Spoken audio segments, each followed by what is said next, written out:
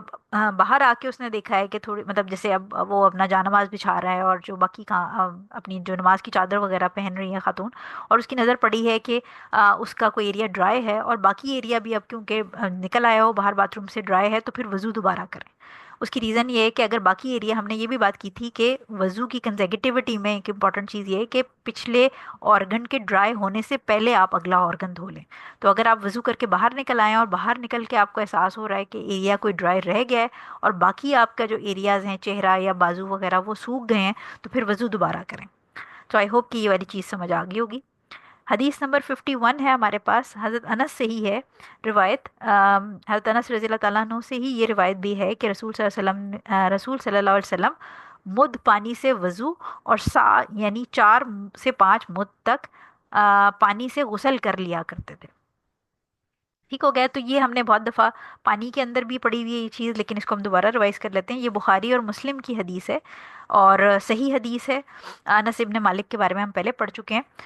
اس کے اندر حضور صلی اللہ علیہ وسلم کے وضو اور غسل کی کوانٹٹی بتائی جا رہی ہے کہ وہ کتنے پانی سے وضو اور غسل کرتے تھے. تو اس کو کوئکلی ہم دیکھ لیتے ہیں کہ ایک مد جو ہے وہ ہم نے بات کی تھی کہ ایک مد کیا ہوتا ہے، دونوں ہاتھوں کو اگر آپ جوڑ لیں اور دونوں ہاتھوں کو جوڑ کے اگر کوئی چیز بھرتے ہیں تو وہ مد کہلاتی ہے، جو کہ اراؤنڈ 750 ml پانی ہوتا ہے. ایک نارمل جوان انسان کے اگر ہاتھوں کو آپ لیں اور اس کو اگر آپ جیسے بالٹی میں دونوں ہاتھ جوڑ کے اور دونوں چلو بھریں، پورا سکوپ بنا لیں اپنے ہاتھوں سے، تو وہ مد ہے.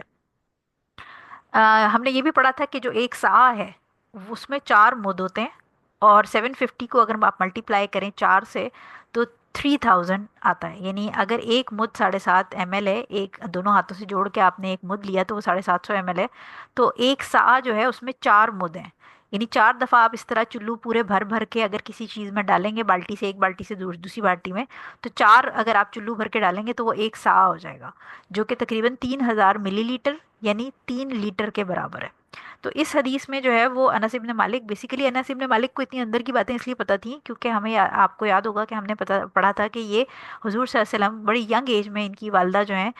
وہ ان کو حضور صلی اللہ علیہ وسلم کے پاس ٹریننگ کے لیے بھی چھوڑ گئی تھی، اور ایز اے پرسنل اسسٹنٹ یہ حضور صلی اللہ علیہ وسلم کے ساتھ ساتھ رہتے تھے، اور واش روم وغیرہ میں ان کو ہیلپ کرنا، پانی ساتھ لے کے جانا یا چیزیں لے کے جانی، تو اس میں بڑا ہیلپ کرتے تھے، اس لیے ان کو اتنی کوانٹٹی اور چیزیں پتہ ہیں کہ حضور صلی اللہ علیہ وسلم وضو کے لیے کتنا پانی یوز کرتے تھے اور غسل کے لیے۔ تو اس میں جو ورڈ یوز ہوئے ہیں وہ کہے گئے ہیں کہ یعنی سا کا ورڈ، یعنی سا کا مطلب ہے 3 لیٹر، 4 سے 5 مد، یعنی کبھی کبھی 4 مد ہوتے تھے 3 لیٹر، اور 5 مد جو ہے وہ 3750 ملی لیٹر ہو جائے گا، یعنی تقریباً 3.25 لیٹر کے قریب۔ ٹھیک ہے، تو یہ اس سے ہمیں یہ سمجھ آ گیا کہ پانی ضائع نہیں کرنا اور کم اماؤنٹ میں وضو اور غسل کرنے کی کوشش کرنی چاہیے، کیونکہ حضور صلی اللہ علیہ وسلم جو ہے وہ ہمیں جن لوگوں نے بھی حضور صلی اللہ علیہ وسلم کی فزیکل اپیرنس پڑھی ہوئی ہے ان کو یہ پتہ ہے کہ حضور صلی اللہ علیہ وسلم ہائٹ میں بھی اچھے خاصے لمبے تھے، بہت لمبے بھی نہیں تھے، بہت چھوٹے بھی نہیں تھے، لیکن اچھی ہائٹ کے تھے، جسم بھی ان کا چوڑا تھا، اور اس کے علاوہ سر کے بال اور داڑھی کے بال، اور یہ جو ان کی مینلی جو تھیں، یعنی جو سر کے بال ہونا اور داڑھی گھنی ہونا، یہ چیزیں ماشاءاللہ بہت صحیح زبردست قسم کی تھیں۔ تو اگر وہ 750 ml سے وضو کرتے تھے میکسیمم، اور 3.25 لیٹر سے غسل کر لیتے تھے، تو اس لحاظ سے پھر ہم بہت زیادہ پانی ضائع کرتے ہیں، تو اس سے ہمیں یہ پتہ چلتا ہے کہ وضو اور غسل میں اسراف نہیں کرنا پانی کا۔ اچھا جی، اس باب کی ہماری لاسٹ حدیث ہے حضرت، اور یہ بیسیکلی لاسٹ حدیث اس لیے بھی ہے کیونکہ اس حدیث کے ساتھ جو وضو کی ٹریننگ جو ہم اس پورے باب میں کر رہے تھے اپنی سنت کے پوائنٹ آف ویو سے، حدیث اور مطلب اس میں فرائض جو ہم سمجھ رہے تھے اور سنت کے ایلیمنٹ جو دیکھ رہے تھے، وہ وائنڈ اپ ہوگی اس حدیث کے ساتھ، اس لیے حافظ ابن حجر نے اس کو اس باب کی آخری حدیث رکھا ہے۔ حضرت عمر رضی اللہ تعالیٰ عنہ سے روایت کرتے ہیں کہ رسول صلی اللہ علیہ وسلم نے ارشاد فرمایا، تم میں سے کوئی بھی ایسا نہیں کہ وہ وضو کرے اور خوب اچھی طرح سے کرے، پھر یوں کہے، اچھا اس کے بعد جو دعا ہے وہ ہم سب پڑھتے ہیں کہ یہ اشہد ان لا الہ الا اللہ والی دعا ہے۔ ہم کیا پڑھتے ہیں؟ ہم اشہد ان لا الہ الا اللہ وحدہ لا شریک لہ واشہد ان محمدا عبدہ ورسولہ۔ ٹھیک ہے، اس کا ترجمہ کیا ہے کہ اچھی طرح کرے، پھر یوں کہے کہ میں اس بات کی شہادت دیتا ہوں کہ اللہ کے سوا کوئی الہ نہیں، اس کا کوئی ساجی اور شریک نہیں، اور نیز میں اس بات کی بھی شہادت دیتا ہوں کہ محمد صلی اللہ علیہ وسلم اس کے بندے اور رسول ہیں، مگر یعنی یہ جو شخص، یہ بات یہاں تک یہ دعا ہے کہ جو وضو اچھے سے کرے اور اس کے بعد یہ والی دعا پڑھے، یعنی ایسے کہے، مگر اس کے لیے جنت کے 8 دروازے کھول دیے جاتے ہیں کہ اب جس دروازے سے چاہے داخل ہو جائے جنت میں۔ یہ جو حدیث ہے یہ مسلم اور ترمذی میں دی گئی ہے، اور ترمذی کے اندر اتنا اضافہ کیا گیا ہے، یعنی ترمذی میں اس دعا کے ساتھ مزید ایکسٹرا ورڈز ایڈ کیے گئے ہیں، جو کہ ہیں اللہم اجعلنی من التوابین واجعلنی من المتطہرین، جس کا مطلب ترجمہ ہے اے اللہ مجھے توبہ کرنے اور پاک کرنے والوں میں شامل کر دے۔ تو یہ وہ دعا ہے جو کہ ہم جب وضو ختم کرتے ہیں تو حضرت عمر جو ہیں وہ رضی اللہ تعالیٰ عنہ نریٹ کر رہے ہیں نبی کریم صلی اللہ علیہ وسلم سے کہ جو شخص اس دعا کو یعنی اس طرح پڑھے گا وضو ختم اچھے سے کرنے کے بعد، کمپلیٹ اپنا کیئرفل، اور پانی جو ہم نے ساری شرائط پڑھی کہ پہنچانی ہے اپنی صحیح جگہوں پہ، وہ کرنے کے بعد اگر یہ دعا پڑھتا ہے تو اس کے لیے بیسیکلی قیامت کے دن 8 دروازے کھول دیے جائیں گے کہ وہ جس دروازے سے چاہے جنت میں داخل ہو جائے۔ اور اس کے ساتھ ترمذی کے اندر جو ایکسٹرا ورڈز ایڈڈ ہیں وہ دعا ہے، اوبویسلی ایک تو گواہی ہے، اس کے بعد جو ہے وہ دعا ہے کہ اے میرے رب مجھے توبہ کرنے والے اور پاک باز رہنے والوں میں شامل کر دے۔ اس کا سٹیٹس جو ہے وہ صحیح ہے۔ اس سے رولنگز ہمیں کیا کیا ملتی ہیں؟ پہلی چیز تو یہ کہ جو توابین اور متطہرین کی بات ہوئی ہے، تو توبہ کرنے سے انسان جو ہے وہ انٹرنلی اپنے نفس کے لیول پہ، اپنی روح کے لیول پہ گناہوں سے پاک ہو جاتا ہے، یعنی بیسیکلی اندرونی اور بیرونی پاکی جو ہے وہ ہمارے دین کا مقصد ہے۔ یعنی جیسے ہم نے بات کی تھی کہ آپ کو یاد ہوگا کہ جب ہم نے مشرکین کی بات کی تھی تو ہم نے کہا تھا کہ مشرکین جو ہیں وہ ظاہری طور پہ پاک ہوتے ہیں لیکن وہ اندرونی طور پہ نجس ہوتے ہیں، کیونکہ وہ شرک کرتے ہیں، یعنی جو شخص شرک کرتا ہے وہ اندرونی طور پہ نجس ہوتا ہے۔ اسی طرح جب ہم گناہ کرتے ہیں تو ہم بیسیکلی اپنے نفس کو اللہ تعالیٰ کی جو اللہ تعالیٰ کی کمانڈز ہیں ان سے آگے رکھ لیتے ہیں۔ تو جب ہم گناہ کرتے ہیں تو ہم انٹرنلی جو ہے وہ آپ سمجھیں کہ میلے ہو جاتے ہیں، میں نجس تو نہیں کہوں گی لیکن میں کہوں گی کہ میلے ہو جاتے ہیں. تو توبہ کرنے سے انسان پاک صاف ہو جاتا ہے اندرونی طور پہ. اور جو طہارت اختیار کرتے ہیں وہ ریچول اور فزیکل، یعنی جو ظاہری ہم نے چیزیں ازالت النجاسہ میں پڑھی تھی پچھلے باب میں، یعنی وہ ظاہری طور پہ بھی اپنے آپ کو پاک کرتا ہے، وہ بھی پاک باز رہنے والوں میں سے ہو جاتا ہے. اور جو اپنے وضو یعنی جو میجر اور مائنر امپیورٹیز ہیں، جو رسمی ہم نے کہا تھا کہ جو چھوٹی جیسے واش روم وغیرہ یوز کرنے کے بعد ہوتی ہیں، یا بڑی جیسے نفاس یا حیض وغیرہ کے بعد ہوتی ہیں، تو ان جو اسپرچول لیول یعنی ریچول لیول کی جو ہماری نجاست ہے اس کے ساتھ بھی اپنے آپ کو پاک صاف رکھیں گے. تو یہ جو ہم نے دعا کی، ہم نے دعا بیسیکلی وضو کرنے کے بعد کی کہ اللہ تعالیٰ ہمیں انٹرنلی اینڈ ایکسٹرنلی، اندرونی اور بیرونی طور پہ پاک رہنے والوں میں شامل کر دے. یہ ہم نے اللہ تعالیٰ سے دعا کی. اس سے ایک اور چیز ہمیں یہ سمجھ آتی ہے کہ چھوٹی چھوٹی جو ہماری نیکیاں ہوتی ہیں، یعنی دن میں 5 دفعہ اگر ہم وضو کریں، اور وضو تو ہم نے کر ہی لیا، وضو اٹ سیلف عبادت ہے، اس کے بعد یہ بونس ہے. یعنی بونس اس طرح کہ وضو کر کے جب آپ نکلیں گے، ہم اور آپ نکلتے ہیں، تو یہ ایک چھوٹی سی دعا ہے جس کو پڑھنے میں ہارڈلی 20 سیکنڈ لگتے ہیں. لیکن اس چھوٹی سی دعا کو انڈر ایسٹیمیٹ نہیں کرنا، کیونکہ اس کا ریوارڈ بہت بڑا ہے. کہ جس نے صدقے دل سے پوری ایمانداری اور کیئرفلنس کے ساتھ صحیح طریقے سے وضو کیا، اور اپنی پوری ایفرٹ کے ساتھ کہ پانی کم استعمال کرتے ہوئے سب جگہوں پہ پہنچایا، اور اس کے بعد اخلاص کے ساتھ یہ دعا مانگی، تو انشاءاللہ اللہ تعالیٰ حضور صلی اللہ علیہ وسلم نے کہا، فرمایا کہ اللہ تعالیٰ ان کے لیے قیامت کے دن 8 دروازے کھول دے گا جنت کے. تو کسی بھی چھوٹی جو نیکی ہے اس کو انڈر ایسٹیمیٹ نہیں کرنا چاہیے. تیسری چیز یہ کہ دعا کی فضیلت ہمیں پتہ چلتی ہے کہ دعا جو ہے وہ اللہ تعالیٰ سے پورے اخلاص کے ساتھ اور پوری ایمان کے ساتھ، توکل کے ساتھ کرنا، کہ میں اگر کوئی اچھا کام کر رہی ہوں اور میں اس سے اس کی امید کرتی ہوں کہ اس کا ریوارڈ اللہ تعالیٰ مجھے دے گا، تو انشاءاللہ اللہ تعالیٰ آخرت میں ہماری جو نیکیاں ان کو ضائع نہیں کرے گا. اور ہماری دعاؤں کی جو فضیلت ہے اس کا بھی ہمیں اس حدیث سے پتہ چلتا ہے. دوسری چیز یاد یہ رکھنا ہے آپ نے کہ جو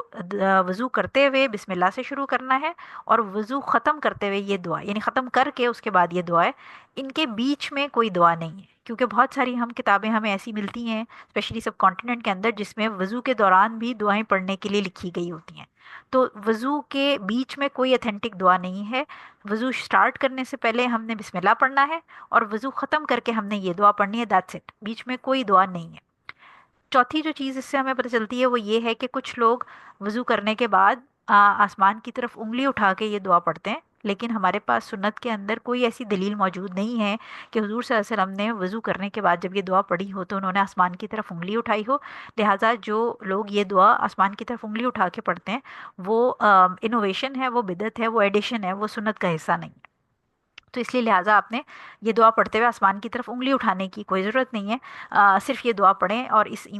امید اور اس ایمان کے ساتھ ہم پڑھیں گے کہ اللہ تعالیٰ ہمیں توبہ کرنے والے اور پاک باز رہنے والے لوگوں میں شامل کرے گا. آمین ثم آمین. تو یہ ہماری جو ہے وہ آخری حدیث تھی. اس کے بعد ہم کوئکلی ایک ریکیپ کر لیتے ہیں کہ ہم نے یہ پورے جو باب ہے، یعنی جو ہم نے وضو کرنا ہے، اس کے اندر کرنا کیا ہے. سو کوئکلی اس سے یہ ہوگا کہ ہماری ایک اوور آل ریویژن ہو جائے گی. ریویژن میں پہلی چیز ہم نے یاد رکھنی ہے کہ ہم جب وضو کرنے کے لیے اگر تو آپ کا جو بیسن ہے جس میں آپ نے وضو کرنا ہے، یا پانی کی جو جگہ ہے وہ ٹوائلٹ کے ساتھ اٹیچ ہے، تو پھر پاسبل، اگر تو باہر ہے تو پھر تو مسئلہ ہی ختم. آپ نے بسم اللہ پڑھنی ہے اور وضو شروع کرنا ہے. لیکن اگر وہ ٹوائلٹ کے ساتھ ہے تو اس کے اندر ہم نے کل یہ بات کی تھی کہ بہتر یہ ہے کہ آپ ٹوائلٹ میں انٹر ہونے سے پہلے بسم اللہ پڑھ لیں. اور اگر لیٹ سپوز کہ آپ ٹوائلٹ یعنی پشی یا پوٹی کرنے کے لیے چلے گئے تھے، اور آبویسلی وہ پھر آپ نے ساتھ ہی وضو کرنا ہے، تو پھر بحالت مجبوری اگر ہے آپ کو کہ آپ اندر باہر بار بار نہیں کرنا چاہتے، تو پھر آپ بسم اللہ پڑھ کے اور وضو شروع کریں. ٹھیک ہے. اور ہم نے یہ بات کہی تھی کہ اس کے اوپر اختلاف ہے کہ یہ بسم اللہ جو ہے یہ سنت ہے یا فرض ہے. تو اس میں میری آپ کو ایڈوائس یہ ہے کہ آپ اپنی عادت بنا لیں اس میں، کیونکہ ہم نے یہ پڑھا تھا کہ اگر جب دونوں آپشنس کو کمبائن کریں گے تو جو لوگ جان بوجھ کے چھوڑیں گے ان کا وضو ویلڈ ہے، انویلڈ ہے سوری، جو جان بوجھ کے چھوڑے گا اس کا وضو انویلڈ ہے. لہٰذا اس کو اپنی عادت بنا لیں کہ وضو کرنا جب شروع کرنا ہے آپ نے تو بس بسم اللہ پڑھنی ہے. اس کو عادت بنا لیں. اس کی ifs اینڈ بٹس میں پڑھنے کی ضرورت نہیں ہے، کیونکہ پھر غیر ضروری طور پہ اپنے دماغ کے پروسیسر کو جو ہے نا اوور لوڈ کرنے والی بات ہو جاتی ہے. سو ہم نے کیا کیا، ہم نے بسم اللہ کیا، بسم اللہ کر کے اس کے بعد ہم نے اپنے ہاتھ دھوئے،